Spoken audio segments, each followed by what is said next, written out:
ডিগবৈ আৰক্ষী থানাক কেন্দ্ৰীয় গৃহ মন্ত্ৰালয়ৰ শ্ৰেষ্ঠ আৰক্ষী থানা বঁটা প্ৰদান। ডিগবৈ আৰক্ষী থানালৈ কেন্দ্ৰীয় গৃহ মন্ত্ৰালয়ৰ বঁটা ঘোষণা। শ্ৰেষ্ঠ আৰক্ষী থানা মানপত্ৰ প্ৰদান কৰিছে গৃহ মন্ত্ৰালয়ে।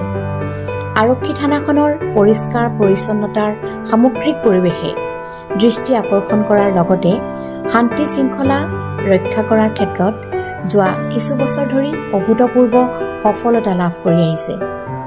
থানাখনত ভাৰপ্ৰাপ্ত আৰক্ষী বিষয়া দিব্যজ্যোতি দত্তৰ লগতে বৰ্তমান 5জন উপপৰিদৰ্শকে নিজ দায়িত্ব সফলতাৰে সম্পন্ন কৰি আহিছে।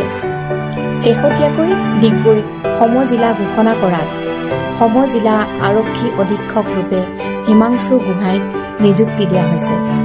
অহা 26 আগষ্টত গুৱাহাটীৰ উলুবাৰী অসম আৰক্ষীৰ মুখ্য কাৰ্যালয়ত এই মানপত্ৰ সংগ্ৰহ কৰিব ভাৰপ্ৰাপ্ত বিষয়া দিব্যজ্যোতি দত্তই।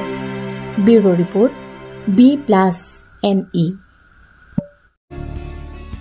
B+NE সদায় সঠিকৰ সন্ধানত।